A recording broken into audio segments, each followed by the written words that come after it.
With his acceptance of the Copernican system and his mathematical insights about motion, Galileo explained how things work on Earth. It took 3 more laws to explain how things work above and beyond the Earth. These 3 laws were the contributions of Johannes Kepler.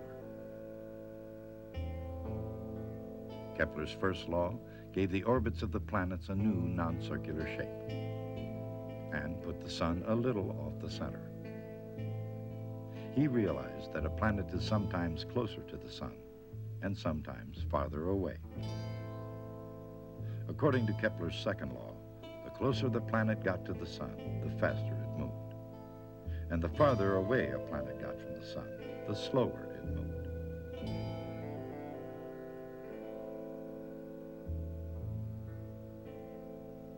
His third law said that the larger a planet's orbit, the longer it took to go around.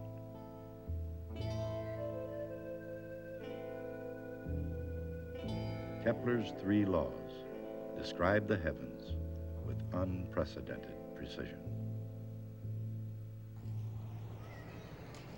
In a field investigated by Copernicus, Galileo, and Kepler, Newton began to unearth the still buried secrets of the universe, not only of the heavens, but those which remained hidden within his own planet. Giants before Isaac Newton had explained the how of heaven and earth. Now it was his turn to rise and to explain the why. Before Newton, no one knew why all bodies fall at the same rate, nor why the moon orbits the earth, nor why the earth orbits the sun in a precise path at a precise rate. Before Newton, probably nobody even imagined these phenomena were related. So it fell upon young Isaac Newton to create a new science to unite heaven and earth. But once again, if an apple ever played a role here, its role was secondary. Newton's accomplishment was no flash of insight in the orchard, inspired by chance. He worked furiously for 18 months, and yet 20 years would pass before the fruits of his labor would be published, and nearly 300 years would pass before the final seconds of a countdown. Launched from Newton's shoulders, men could finally free themselves of Earth by casting off the chains of gravity. The force of gravity is no small barrier. Its strength can be appreciated by viewing the tremendous force it takes to break free. But when humans are launched into outer space, toward the mysterious regions of the moon, a mere appreciation of gravity isn't enough. It's necessary to know how it really works. Newton assumed that every 2 bits of matter in the universe attract each other. The force of attraction is proportional to each of their masses. The force weakens inversely as the square of the distance between the 2 bodies. This law can be represented as a vector equation with a constant of proportionality called g. G is the same for any 2 bodies in the universe.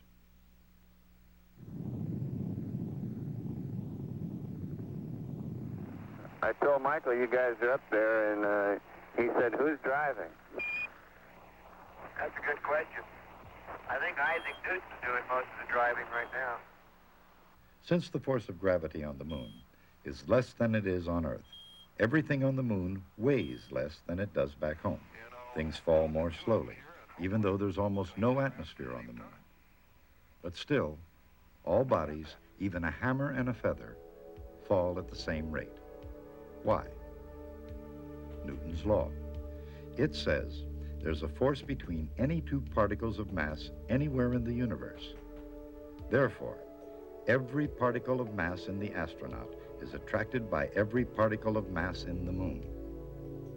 What's the net effect of all these forces added together?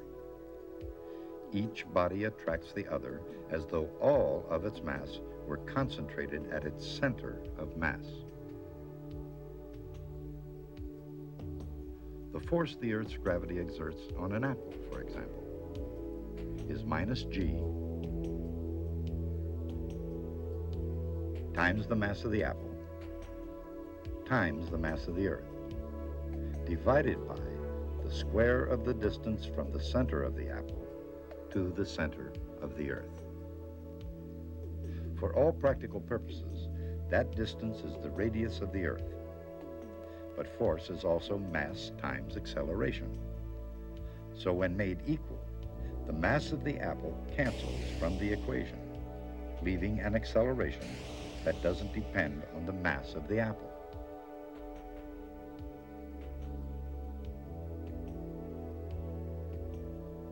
Gravity has the same effect on any object near the surface of the Earth. Half a century before Newton, Galileo discovered that all bodies fall with the same constant acceleration. With his law of gravity, Isaac Newton explained this strange phenomenon. The acceleration of any falling body on the Earth is little g.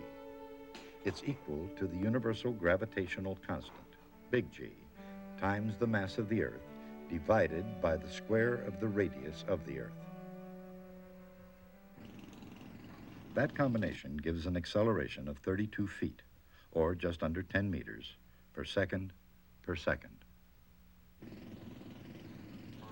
On the moon, the same force is at work, but the acceleration is different. It still depends on the universal gravitational constant, but now the mass is the mass of the moon, and the distance is the radius of the moon. The net result is that the acceleration of a falling body on the moon is 1/6 of what it is on Earth. While necessarily interested in falling bodies, Newton sought to explain something else about gravity. If apples fall to the Earth, why doesn't the moon? Could it be that the same law applies? Newton's argument was to imagine someone casting a projectile horizontally, firing a cannon, for example, from somewhere high above the Earth's surface. From Galileo's discovery, Newton already knew that a body dropped from 16 feet above the Earth's surface reaches the ground in 1 second. The distance a cannonball travels depends on its velocity. If the projectile leaves the barrel at 30 feet per second, it travels 30 feet before it hits the ground 1 second later. But Newton realized that if the projectile were fired fast enough, it would take more than 1 second to reach the ground. The Earth would curve away before the cannonball reached it. In fact, he could imagine a cannonball moving so fast, it would never strike the ground. It would just keep falling forever, while the Earth forever curved away beneath it. In other words, it would be in orbit. All right, just stand by one and we'll get you that earthquake. See, up here we don't know where over is. One up is as good as another. That really is water, though, I'll show you. Zero G, or weightlessness, isn't really the absence of gravity. Astronauts orbit the moon, held there by gravity, just as surely as gravity holds the moon in orbit, or pulls an apple to Earth. The objects floating around in the cabin are in free fall, just as the spacecraft itself is. Together, they will continue to fall in their orbit around the moon, just like Newton's cannonball in orbit around the Earth. Isaac Newton knew that the moon, just like the cannonball, keeps falling through eternity, never reaching the Earth. The moon falls toward the Earth with an acceleration of g times the mass of the Earth, divided by the square of the distance to the center of the Earth.